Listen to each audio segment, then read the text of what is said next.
annually upfront. So how do you determine if there's a resuscitation that would require? Honestly, if they do come in and they do inspections, but the truth is, it's based on homeowners, and if homeowners see things, and if homeowners see signs of them. That's the big thing. So we have to be forever vigilant. Well, I think, for example, but, I lived in other places, and it's like a certain time of the year. Yeah. When I see it. So I don't know Florida, maybe you can help me better with this, but I know in California that November and April are the biggest times, and I believe here, I know April here. I know April and May. There you go, April, May. So should I be calling you, telling you that I agree, to be honest, yes, but here's the thing. If I was a homeowner around March, April, May, I would recommend that you have the maintenance guy come in and do everything. That would be my recommendation, and more than likely what I'm going to do March, April, May. Like, not forced, but strongly consider every unit to be treated with that spray, specifically so that we can minimize whatever happens during their peak season. I'm sorry. The lady first, and then Robert, and then I go to you, and then you go ahead. Finish. Sorry, I don't mean to point. I really don't mean to point. And if anybody on Zoom, please raise your hand or let me know. just kind of question. I noticed this kinds of things that they spray, like when we have a lot of allergies for the chemicals. Is it possible to get a company that is kind of should take that into consideration? So the spray that they use is specifically for drywood termites, and my understanding is it's not toxic so long as it's not ingested. So like if you don't lick it, right, then or it's sprayed directly on your skin, right, then it's non-toxic, okay? But that's not the gas. The gas is something different. So somebody like you, we would have to like sit with the vendor and go over things, because more than likely you would want to take all your clothing out and box it or cover it in certain things. Maybe not necessarily the walls and the doors and whatnot, but definitely clothing and toiletries and bedding and all that kind of stuff. Yeah. Okay. I'm sorry. We are going. Yes, lady, and there we go. Down. Yeah. So, as far as I understood, always in my fencing, it covers. I only see one thing, which is fencing on driveway. When I'm fencing, the gas has covered everything in there: bed bugs, roaches, everything. So I don't know why they only have that. And the other thing is really quickly, doesn't mean anything, but I've done it with other counties. It's only been 3 days, so I don't know. But either way, it doesn't matter. That's a different subject. So so this is termite tenting. This isn't bed bugs. So this I know goes into the crevices to kill the stuff that's behind the walls and whatnot. I can ask about bed bugs. I'm assuming the answer is yes, because but again, I mostly so I think the answer is, but again, I would rather get your information and give you the actual truth based on what the vendor says. But I think what it is that you have like a ladder of bugs, right? And bed bugs are down here, and then you have like roaches, and then termites go up here. So I think the spray that they use for the termites just covers everything else, but they don't add that information because. Yeah, absolutely. Before you leave, give me your contact information, and I will speak to them tomorrow. Robert.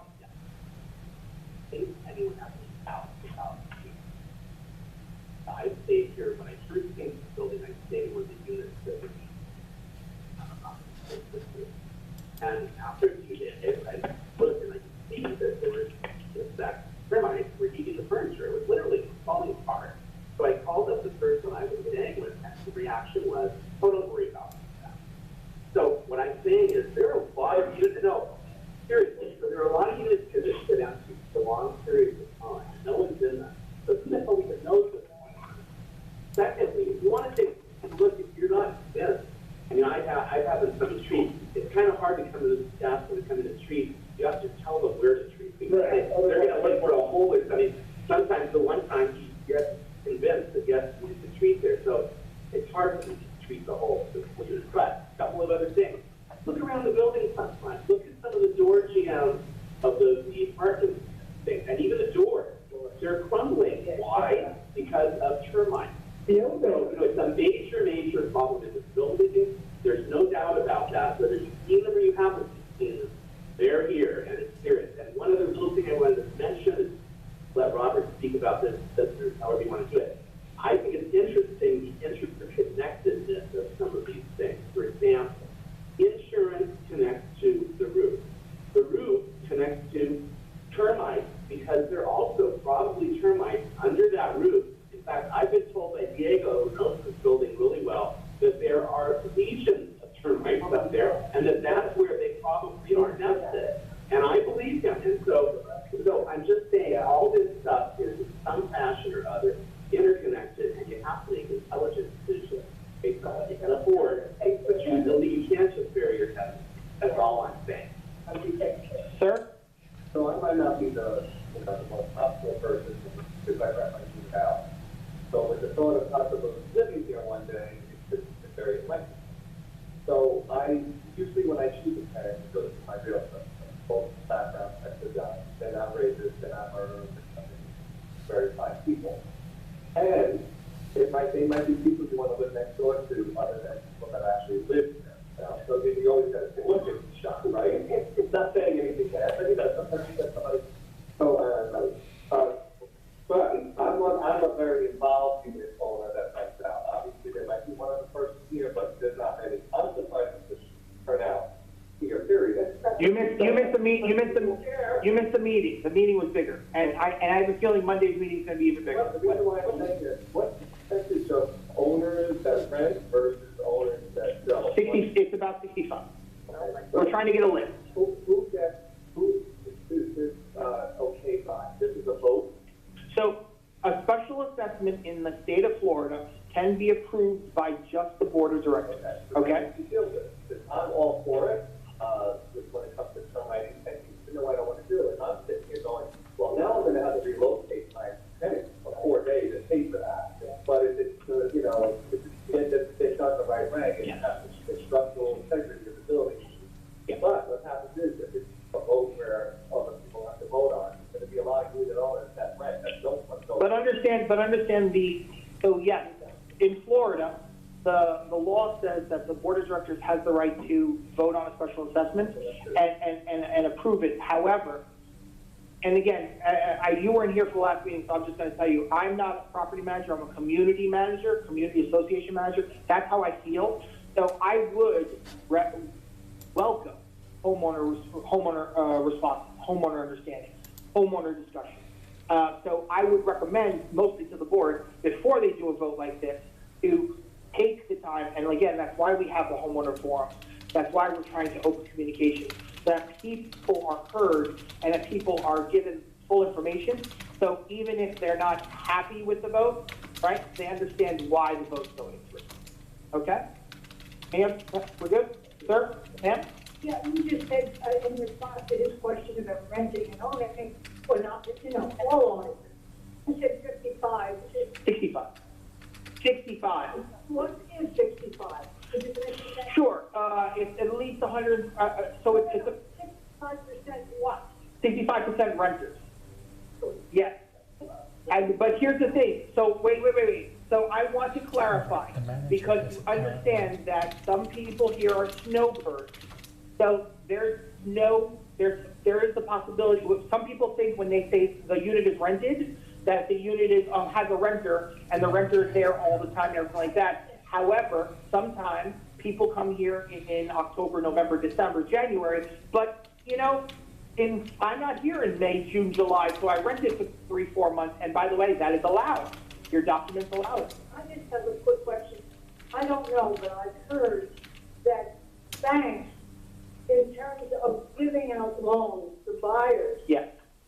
are reluctant regarding percentages of the complex that is renting versus not renting. Yes. Is that true? Does anybody anybody knows. Yeah, So- So technically, it's for an FHA loan, which is what some people are trying to get. For an FHA loan, for FHA approval, they cannot be over a certain percentage of rent, 25%. However, I want everybody to understand that for FHA loans, FHA has been taking the stance here in Florida that some things are a little bit more important than others. So I have seen FHA loans be faulted or canceled not because of the amount of renters here, because people are aware of the amount of renters, but specifically because we're currently not putting 10% of reserves in, the amount of money that we collect, 10% of it is not going to reserves, okay? So that is the main reason why any kind of FHA loan would falter, and even then, there's ways around it, because again, the reason why we're not putting money away into the reserves as much as we did is because the board was aware of the rule change and the reserve study that needed to be done at the end of this year, and so that actually clarifies some FHA rulings to the point where FHA loans do go through. So, is it a problem? It is a problem. But again, to change that kind of a thing involves getting a vote of the membership. And if you have 65% of people here renting out, and you need 65% of people saying yes to, I'm sorry, we have, like rental restrictions, guess what? It's not going to happen. Even though, yes, sir, hold on, I'm going to take you next. I'll take you next, DB. So even though, and I want everybody to understand this, if we did a rule change, a declaration change, a actual governing documents change that said there's now a maximum amount of rentals that are allowed, every person who has, exactly, every person who has a unit here currently bought in with the understanding that they could rent their unit, and so every person would be under the grandfather clause for that, and only new purchasers would be restricted. And because it's over 65, they just would be able to rent it. But it worked, because where I lived in a townhouse, Yes. we just didn't allow the new people to rent. Yeah. We just had to get on the list, and little by little, we took it down. Yes. Yes. Okay, hold on one second. DB, and then Mark, and then I'm going to go back to Valerie. Yeah, I'm going back to the termite situation. Yeah.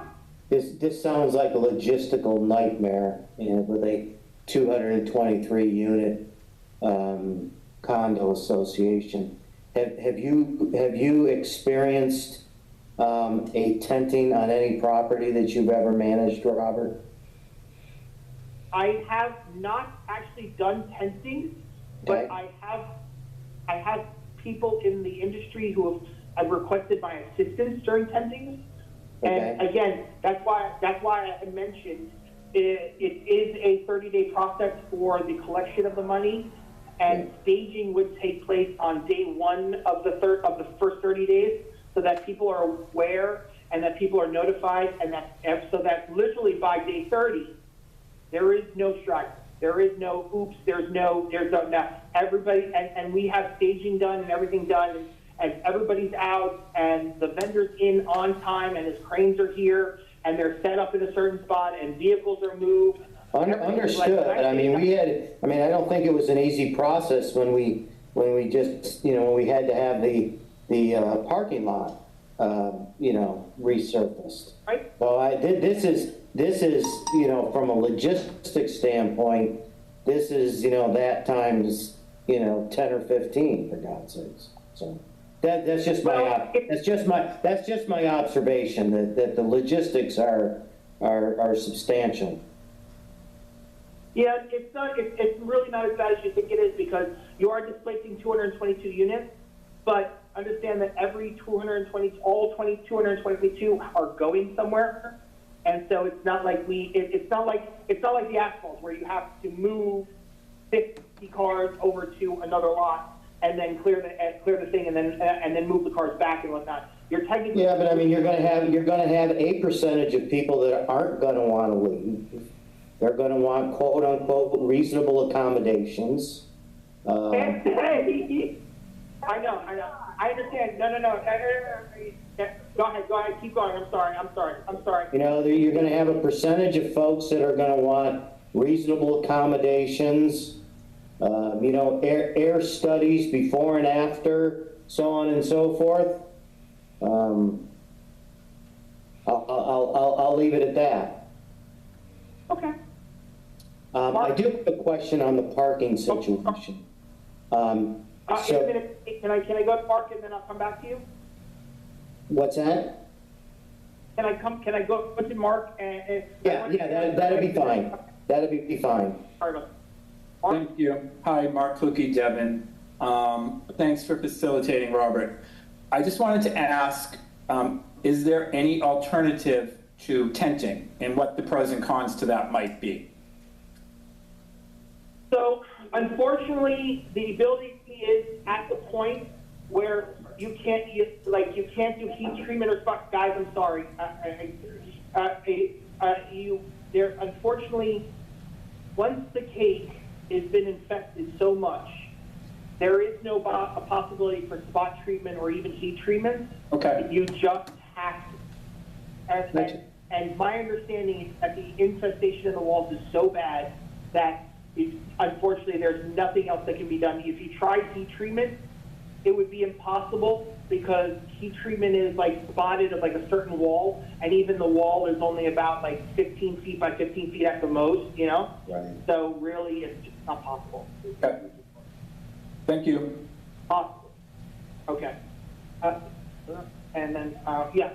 So once we test the building, the case sizes, would the infestation would not start from the center anymore, so that after that you can just do spot treatment? Everything is dead, right? And you would repair anything that was damaged, right? So this way it would be mostly brand new, right? And then yes, because in order to get to the center, they would have to go out through the outside. The smart move would be to maintain the outside and be vigilant and do maintenance. So this way there is no further infestation of the inside. Yes. And just about the resting, did I say that already? Yeah, if you don't mind, sorry. Termite? For the roof or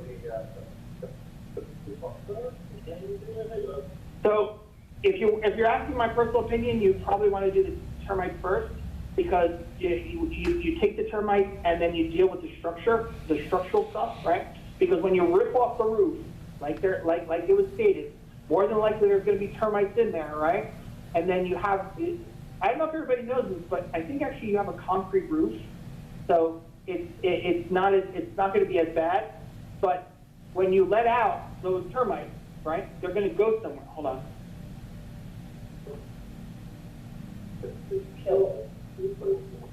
Recording in progress. Anyway, yeah. So my recommendation would be tenting.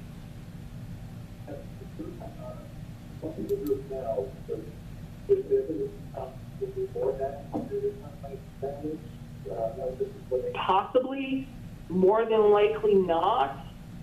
There will be damage to like wood. So you'll see that there'll be open areas, right? That they'll want to, like replace with wood because they were eaten. So the question is, the roof is completely removed and all you do is feed cement, or is there still wood? No, there is some wood. There is some wood involved.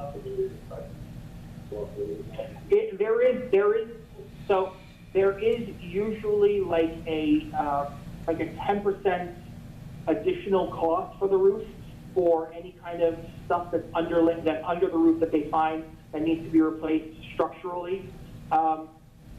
There's ways to circumvent that, and it's a discussion for another time if you guys start talking about the roof. But yeah, there's usually like 10 to 15% extra for the roof that they put aside for other stuff, cats, venting, better drainage, all that kind of stuff. So. Any other questions on termites?